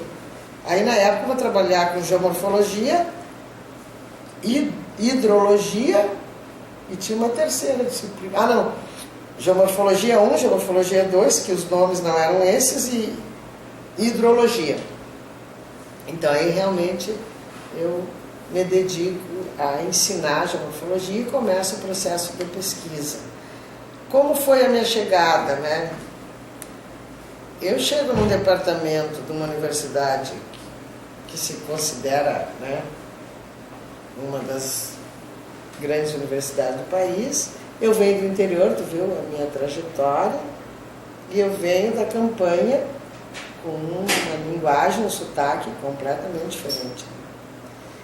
E aí, se de um lado eu tive o espaço, vamos supor, para trabalhar, e eu tenho, assim, uma gratificação, e até acho que foi muito positivo eu ter vindo para a URGS, porque eu não sei se teria feito essa minha carreira se não fosse a partir da URGS. Então eu considero a URGS nesse sentido, porque embora todas as tensões que eu vivi nesse período todo dentro do departamento, foram inúmeras as tensões, eu consegui um espaço e um caminho, né, que eu percorri na geografia. Mas, ao mesmo tempo, houveram muitas tensões por esse fato, né? O fato de eu ser interiorana, de eu ser formada no interior, de eu chegar numa universidade querendo ir abrindo espaços, né? A minha maneira de falar, os meus erros de português, o meu sotaque, isso, eu senti muitos problemas, né? Muitos problemas, a ponto, como eu te disse, de uma colega um dia me disse, olha, Dirce, vou te dizer uma coisa, as tuas ideias são muito interessantes, mas o departamento não as leva a sério porque tu não fala corretamente, né? Fiquei pensando sobre aquilo, mas eu também não deixo para lá e continuei falando do meu jeito, com o meu sotaque, com termos espanhóis, né, envolvidos, porque eu sou da fronteira, às vezes as pessoas não sabem, né? Pega, por exemplo, só para brincar contigo, pega aquele cabo e coloca no enxufe, por exemplo. Ficando tudo olhando. Que é isso, né? Eu já agora aprendi que é tomada, né? Mas eu ainda tenho a tendência a chamar a tomada de enxufe. E entre outras coisas, né? Afora outros embates, né? Tive muitos embates dentro do departamento, mas ao mesmo tempo acho que cabe também informar que teve um momento do departamento muito gratificante. Um departamento em que nós não éramos muito também, éramos poucos, mas que de certa forma investimos naquele departamento, na reconstrução dele, na expansão do curso de graduação, na constituição do mestrado, na constituição do doutorado, né? E eu estive presente, nós éramos 4 ou 5 outros professores que encabeçamos isso na época. E hoje eu olho para o departamento e vejo que aquele departamento mudou muito de quando eu cheguei até hoje. E vejo que sim, muito do que foi feito naquele departamento eu estive presente e colaborei, né? Não foi só eu, né? Mas hoje os professores mais antigos do departamento têm, tanto quanto eu, um papel efetivo nisso, né? Para te ter uma ideia, quando eu cheguei na URGS, o curso de Geografia estava morrendo. Eram menos de 100 alunos, 100 alunos. Foi todo um movimento de entrada de pessoas novas e de preocupação com a geografia que a gente vai construindo estratégias para ampliar. Por exemplo, uma das estratégias que esse grupo mais antigo na qual eu me envolvi promoveu foi assim, ó, abrir aquele espaço que a URGS oferece extra-vestibular para a entrada de professores que davam aula, não tinham qualificação em geografia e desejavam, para ex-alunos entrar extra-vestibular de outras áreas, inclusive, e transferência interna. Com isso, eu me lembro que isso começou com uma gestão do Roberto Nelson Rego, depois foi o Álvaro o coordenador. Eu lembro que quando eu fui coordenadora, nós já estávamos aí com mais de 200 alunos, né? Abrimos o curso noturno, foi uma grande luta, porque a minha universidade é muito elitista, então na ocasião não admitia cursos noturnos, né? Principalmente no Instituto, o Instituto de Geociências, que tinha outro curso que é Geologia, não admitia curso noturno, então foi um embate muito grande para a gente ter o curso noturno, né? Mas a gente criou o curso noturno, aí se amplia também as vagas, depois vem a ideia do mestrado, então a gente estrutura. Nesse período também é interessante, porque assim, quando eu cheguei no departamento, o único professor que era doutor com livre docência, a partir da sua livre docência, né, faz a equivalência para o livre doutor, é o professor Gervásio Rodrigo Neves. Os demais eram mestres e alguns não mestres, né, que é a geração que se aposenta. E eu cheguei fazendo doutorado. Então eu sou, depois do Gervásio, mas nesse doutorado formal, eu fui a primeira no departamento. Isso talvez cria um certo problema, tu me entendeu? Fui a primeira. Mas a política que a gente adotou, porque já aí a universidade já vem exigindo outras coisas, é que o departamento e os professores novos que estavam entrando, que estavam lá, tinham que se qualificar.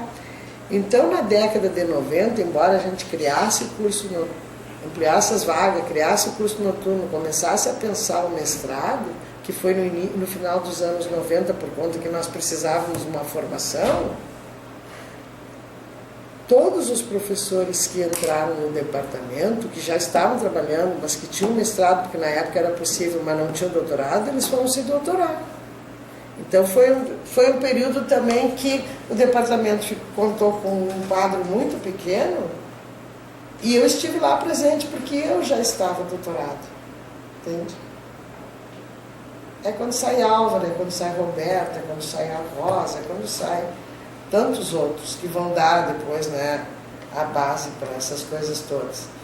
Claro que agora, depois dessa geração, todos os que entram já são doutor, né? Porque a exigência é ser doutor. Agora, naquela época, não. Então, as coisas eram mais lentas, mais devagar. Então, nós só conseguimos ter mestrado na URGS no final dos anos 90, exatamente isso, porque antes disso os professores tiveram que se qualificar. Isso não é uma realidade da URGS, mas de muitos outros lugares no Brasil, né, nesse sentido. E acho que por muito tempo é por essa razão que a centralização fica em São Paulo e Rio, né? Porque, por outro lado, foi São Paulo e Rio que qualificou a grande maioria dos professores que dão sustentação hoje para muitos mestrados e doutorados, né? Agora, claro, depois que se expande é outra história, né? Bom, em relação à trajetória da GB, eu sempre friso o seguinte, porque me chamou muita atenção. Como eu me formei naquele período lá dos anos de chumbo, eu não lembro de ter ouvido falar, posso até ter me enganado, de AGB durante a minha formação. Quando eu vou para Ijuí como professora, em 1973, foi criada a GB Porto Alegre lá, a seção Porto Alegre. Ijuí recebe o departamento um convite para que os geógrafos, os professores de geografia, participassem da fundação da GB Porto Alegre, em 73. Eu estava em Ijuí. Aí eu e a Helena Calai fomos. Então, nós somos sócias fundadoras da GB Porto Alegre, em 73. Ela já tinha uma outra estrutura antes, mas ela se modificou, né? Então, 73 é um marco da seção local, né? Porque antes ela tinha uma outra vinculação. Daí para frente, eu começo a participar, mas quando eu estou em Juiz, assim, recebendo informações, participando dos eventos. A AGB sempre teve essa história de constituir esses eventos ano a ano, percorrendo diferentes lugares do Rio Grande do Sul, inclusive nessa ocasião foi chamada uma reunião em Santa Maria. Eu lembro que eu fui com a Helena, já começamos a discutir a política da AGB ali, entrar nessa discussão ali. Depois teve um evento que foi para Ijuí, nos anos ainda a gente participou lá em Ijuí, enquanto havia essa circulação, né, desses encontros estaduais. Aí eu chego em Porto Alegre em 84, 85. Uma colega do departamento, a Neiva Schaeffer, era a presidente da AGB. Eu trabalhava muito com ela, a gente se dava bem. E ela sempre pedindo auxílio. Eu fui para a AGB para auxiliá-la, mas não era nem aquele auxílio de diretoria, ser isso e aquilo, era o auxílio que eu digo para os alunos. Era um auxílio braçal mesmo, ir lá e dobrar o jornalzinho e colar selo, isso e aquilo, nas cartazes e tal, naquele trabalho braçal. Hoje é tudo computadorizado, naquela época, né? Ir para cá e para lá e faz recibo e dá recibo. Então, comecei assim na GB, fazendo aquela tarefa necessária, mas não no campo da política, das grandes discussões ou das diretorias, né? Aí continuei, depois teve após a Neiva teve a diretoria da Espiridino, o nome dela era uma professora do Estado. Aí foi quando ela me convidou para compor a diretoria. Eu compus a diretoria com ela, no caso, nem me lembro agora, mas acho que é secretária. Tesoureira, tenho certeza que não foi, então deve ser secretária, né? Passei esses 2 anos, então já era 85, a Neiva saiu, 86, 87 a Espiridina assumiu, e depois quem seria o próximo, não sei o quê, e a AGB tem uma história em Porto Alegre, teve um rompimento há pouco nesse sentido, mas a história da AGB em Porto Alegre é um pouco assim, o futuro presidente, ele praticamente sai da diretoria anterior, entendeu? E com isso a gente nunca teve ruptura, ou lacuna, porque sempre já vai se constituindo a figura do futuro presidente ali. Então, só para pegar o meu exemplo, a Neiva, a Espiridina fazia parte da gestão da Neiva, foi indo, se torna presidente, ela me convida para participar da diretoria, aí 2 anos trabalhando, não sei o quê, e aí fica quem mais trabalha, ou quem suportou o trabalho de 2 anos, né, por exemplo. E aí quando ela sai, eu acabo articulando com outro grupo e fico diretora da GB Porto Alegre, de 87, não, de 88 a 90. Aí eu começo a participar da GB Nacional. Por quê? Porque, eventualmente, não todas as vezes, como delegada da GB Porto Alegre, eu vinha para as gestões coletivas. Quando dava, quando tinha oportunidade, porque eu estava em Porto Alegre como professora já no departamento. Aí vinha e comecei a me envolver nas gestões coletivas, na discussão, né, ver como é que as coisas funcionavam, fui aprendendo daqui, aprendendo dali. Nos eventos, aquilo que eu te dizia, eu sempre fui uma pessoa que, como eu não tenho, por exemplo, a história de envolvimento político desde muito tempo, por conta da minha trajetória, eu sou vinda do interior, eu estudei sempre em períodos em que houve a ditadura, então essas coisas não aconteciam. Quando eu começo a me envolver na política, o movimento universitário, o movimento docente, na própria GB, eu assumo uma posição de observadora. Então, por muito tempo na GB, eu ia para as assembleias da GB, ou nos eventos, ou mesmo nas gestões coletivas. Eu não era essa Dirce que hoje me conhece, que fica dando palpite, falando, né? Eu ouvia muito. E hoje até eu digo para os meus alunos, eu tenho muito respeito pelos meus contemporâneos. Eles não têm muita diferença de idade minha. E aqui eu vou citar, né? O Ariovaldo, a Arlete, o Rui Moreira, né? A Odete, tantos outros nomes, né? Eu lembro que o pessoal mais opositor em relação a mim, o Douglas, né? Por exemplo, eram pessoas, o Falcão, eu lembro, tantos, que agora certamente lembrando uns a gente esquece outros, né? Só que eu ia para essas reuniões e eu ficava escutando, eu ficava ouvindo. Então eu sempre digo, eu aprendi muito com os meus colegas. E por que eu digo com os colegas? Eu aprendi com o professor Milton, aprendi com o professor Absaber, aprendi com o Conte, a própria história da GB, aprendi com o professor Manuel, quer dizer, a geração que me antecedeu. Mas eu aprendi com a minha geração. Eu sempre olhei para eles como alguém tinha muito mais experiência que eu no campo da política e no campo do envolvimento social, né? E escutava muito eles, e até hoje os respeito, até hoje eu os escuto, embora eu tenha, quer dizer, evoluído muito nesse aspecto, né, da política, do envolvimento, da participação, eu até hoje os escuto e os admiro, porque acho que eles são uma referência, eles me ensinaram. E aqui eu estou fazendo questão de dizer isso porque a gente nunca diz para as pessoas, né? Quem nos ensinou na política? E toda essa geração da geografia crítica, dentro da GB, os que eu citei, os que eu não citei, e sabem, até porque quando eu comecei a falar, muitos embates tive com eles, sabe que com eles eu aprendi. Eu aprendi de política, eu aprendi o diálogo, aprendi inclusive construir argumentações, né?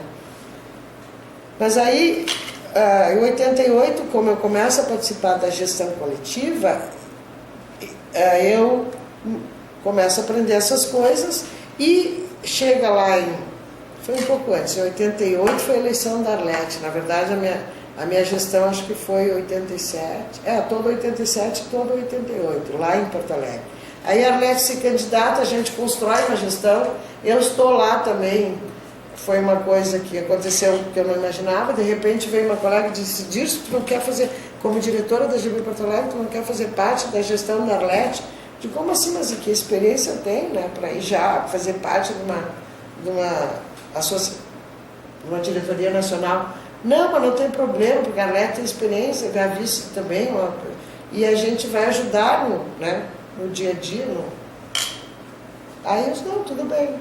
Aí compus lá com a Arlete. Só que naquela época as coisas eram bastante tensas e bastante conflituosas, né? E em seguida a Arlete perdeu a vice-diretora, né? Porque 2 meses depois a Arlete estava sendo vice-diretora, né? Aí aqui eu trabalhei no... Bom, o resultado é que eu acabei ficando muito próxima da Arlete, ora secretariando, trabalhando assim aqui, eu fiquei muito próxima e também é por essas razões que eu digo, eu aprendi muito com a Arlete, né? A maneira dela de organizar as coisas, a própria capacidade que ela tem de fazer articulação nas respostas, a forma de ela trabalhar numa assembleia, né? E foi. Eu lembro que no final da gestão dela foi interessante, no final da gestão da Arlete, que aí era candidato a presidente da GB, o professor falecido já, Armando Correia, ela ficou sem voz. Ela me disse, olha, Dilson, tu tem que... Eu não tenho condições. Ela trabalhou de manhã, mas de tarde não continuava. E era muito conflituosa a Assembleia. Ela disse, olha, tu vai ter que assumir a Assembleia de tarde, porque não tem outra pessoa para assumir. Eu digo, mas Arlete, tu imagina eu assumir uma Assembleia nesse conflito enorme? Eu não tenho condições. E ela ficou brava comigo. Ela disse, não, tu vai assumir sim, porque eu não tenho voz, e falando baixinho. E estou muito cansada. Eu digo, eu também estou muito cansada, mas só não podia dizer que eu não tinha voz, né? Aí eu digo, bom, então é o seguinte, Arlete, eu vou para lá. E o Bernardo era estudante ainda. Mas o Bernardo tem aquele vozeirão, né? E ele participava da gestão da Arlete. Eu digo, eu vou, Arlete, eu só vou junto com o Bernardo. Eu digo, eu me atrapalho, o Bernardo dá meia dúzia de grito e a coisa se resolve. E aí fomos eu e o Bernardo, e aí conseguimos fazer com que a Assembleia andasse a contento, terminou a Assembleia, tudo bem, aí o Armando Correia foi eleito, aí veio 90, 92, eu permaneço na GB, mas mais aí um pouco já afastada, participando de longe. Chega em 92, que a GB tem esse problema, aí tu talvez veja uma característica, depois coloca uma característica minha, né? Chega em 92, estou imprudente, dá uma complicação geral na política, porque o Armando queria se reeleger, só que um grupo da GB não aceitava uma colega que seria parceira dele na chapa, que já tinha sido no anterior e queria permanecer com ele. Aí o Armando tinha consenso, aceitamos o Armando, mas não aceitamos determinada colega. Aí virou um escarcéu. Aí discute toda semana, o Armando fechou, sem essa colega eu não vou. Aí não foi. E aí não tinha candidato. Aí nós fomos para a Assembleia sem candidato. E aí foi uma nova articulação e foi quando surge o Zeno Crossetti, que era de Federal Santa Catarina e está lá agora no Nordeste, ele trabalha numa universidade nova dessa, eu não me lembro, não sei bem qual é delas, mas está no Nordeste. E o Zeno, ele trabalhava no Estado, era sócio da GB, professor do Estado, teve inclusive um certo preconceito em relação à candidatura dele. Mas isso tudo organizado durante a Assembleia. E de repente me tiram lá da Assembleia, me trazem para baixo de uma árvore lá, que não sei nem mais onde era, qual era o anfiteatro que nós estávamos, e me botaram na prensa e disse, tu tem que ajudar essa gestão. Porque a gestão toda ela, ou era o Zeno, que vinha do Estado e não tinha o doutorado, e nem os demais membros. E aí a vaga era de vice-presidente. E aí pediram para que eu ocupasse aquela vaga como sendo professora universitária e com o título de doutor, por conta exclusivamente de assinar e fazer a solicitação de recurso para a CAPES CNPq, para que o evento de Curitiba, que seria um congresso, se efetivasse. E na época, lá na URGS, eu era vice-diretora do Instituto de Geociência. Eu digo, gente, eu não tenho condições de estar na diretoria. Aí, mas digo, olha, então meu compromisso nessa gestão é o seguinte: eu só fico vice-diretora para fazer esta tarefa específica. Dar o suporte quando for para pedir o recurso. E foi assim que aconteceu. Quando chegou na época de fazer, me mandaram o projeto, porque eu tinha outro cargo lá, era difícil para mim sair. Fora a questão de família, aí veio outras coisas que... Né? Aí nesse meio tempo eu me separei, fiquei com 3 filhos, e aí só aí 3 filhos, aí coisa enrosca. Aí mandaram o projeto prontinho do Congresso de Curitiba. Eu só assinei e encaminhei para as 2 agências. Veio o recurso, aconteceu o Congresso, aí claro, na semana eu tive participação, coordenei uma série de coisas, ajudei o pessoal lá. E depois fui para casa, eu nunca me esqueço, fui para casa em Porto Alegre, e quando terminou o evento, me deram 4 pastas desse tamanho. Disseram, disso tu leva, porque tu tem que prestar conta. E a documentação está aqui. Eu olhei aquilo e disse, não vai, isso não vai acontecer, não tem acerto. Eu não vivi aquilo, eu não sei o que rolou, não sei o que estão me dando. Como é que eu vou acertar essa conta? Eu quero dizer para vocês, assim, eu não lembro quem secretariou e quem tesoureou. Foi o tesoureiro daquela gestão e que me deu aquelas 4 pastas. Eu cheguei em Porto Alegre, comecei a ver, mexer, separar, classificar para fazer o relatório. Deu tudo certinho. Eu fiz o relatório, encaminhei para o CNPq, nunca questionaram nada. E eu fiquei admirada, e eu não lembro, se pensa, quem será que foi o secretário e tesoureiro da gestão do Zeno? Porque foi perfeito. Porque uma pessoa que, sabe, eu fiquei apavorada. Aí, esse foi o meu envolvimento. Isso era 84. Não, 94, né? 92, 94. Aí, nessas circunstâncias de 94 a 2000, eu me envolvi lá na URGS, eu passei, porque nós éramos poucos, e uns estávamos com doutorado, fazendo doutorado, outros estavam nos envolvendo nos cursos de mestrado, então eu passei por vários cargos. Eu saí da vice-direção do Instituto, aí eu fui ser coordenadora de curso, tinha sido antes, aí eu fui ser chefe de departamento, foi um atrás do outro, né? Aí além disso, eu tinha os filhos pequenos, e eu já tinha terminado, estive na gestão da Arlete, estive na gestão do Zeno, nessas circunstâncias, mas eu disse, olha, eu vou dar um tempo, deixa que outros sigam o barco, a GB, eu vou dar um tempo. E de 94 a 2000, eu não me envolvi muito com a GB. Inclusive, eu fui convidada para o D96 para Recife, que a Odete Seabra foi presidente, que foi uma complicação para conseguir uma chapa, né? Até que pegaram, nunca me esqueço, era um dia cinza em Curitiba, um final de tarde, inverno, mas uma galera, como vocês dizem, de 15 pessoas em roda. Nunca me esqueço daquela cena da Odete, assim, lá na calçada, conversando com a Odete para ela assumir. Ela assumiu.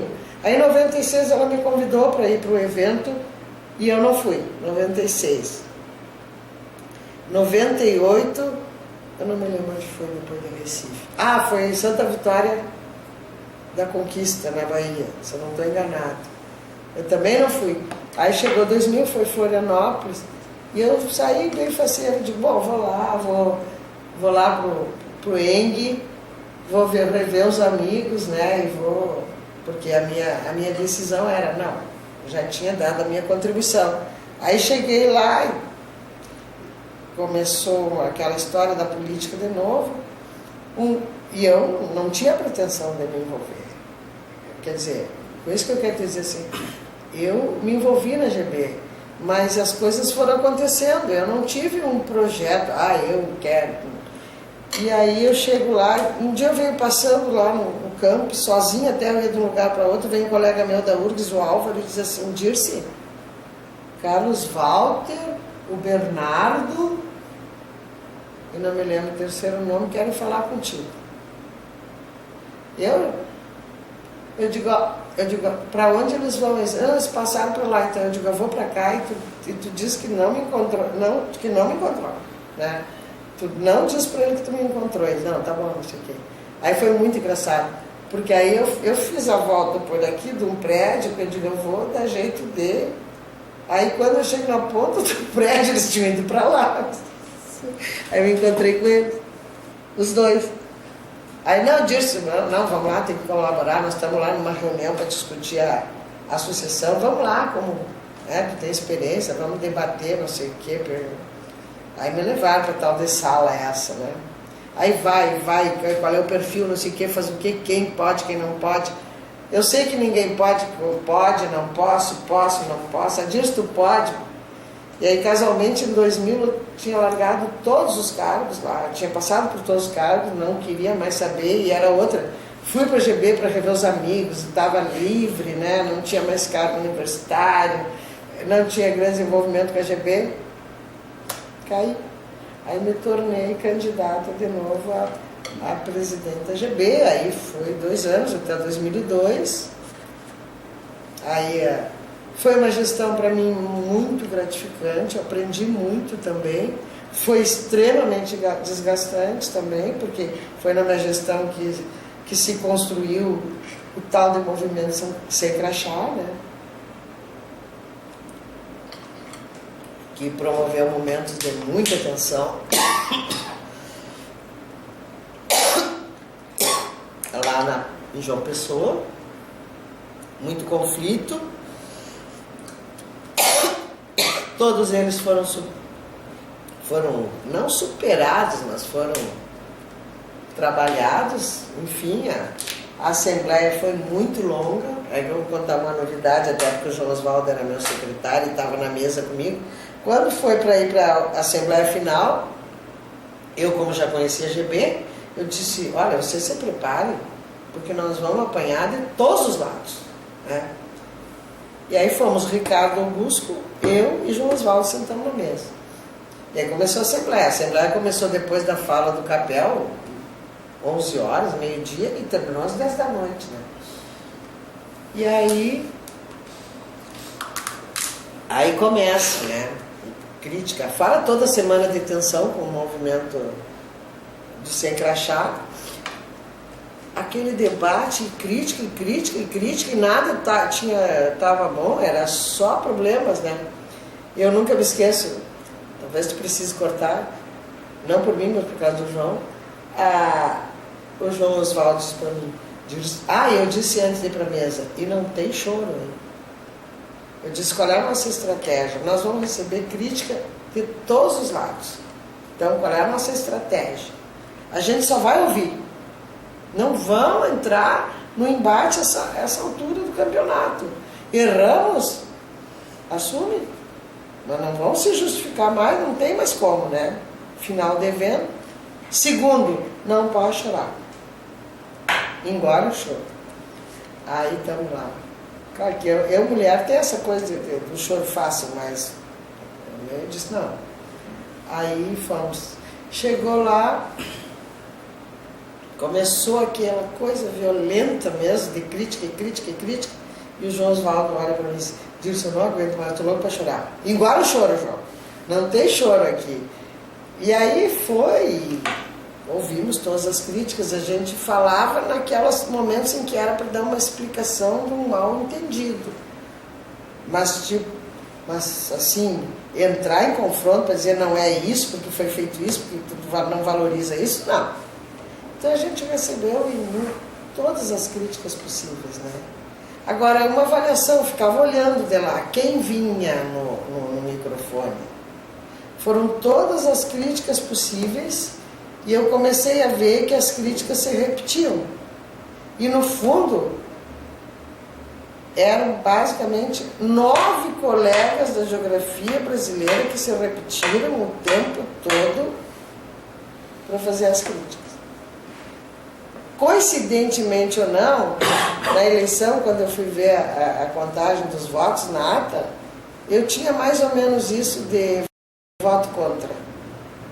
9 ou 10 votos contra. Eu digo, entendi agora. Né? Mas é que, e aí é uma coisa, filho, tu vai lá, articula qual é a outra crítica, e vem, e vai, e vem, e vai. Claro que fora aí, toda a crítica vinda dos líderes estudantis, movimento sem crachá, que vai também para a reunião para continuar fazendo a crítica. E foi bastante tensa, mas apesar de toda essa tensão, para mim foram 2 anos muito gratificantes. E por que eu digo que é gratificante? Porque pela trajetória, da onde eu vim, as circunstâncias de trabalho, embora eu seja uma professora universitária, eu sou uma mulher que teve 3 filhos e que eu os criei sozinha. Então, meu salário universitário não era necessariamente um maravilhoso salário para uma família que tinha. E eu agradeço a GB pela possibilidade que eu tive, né?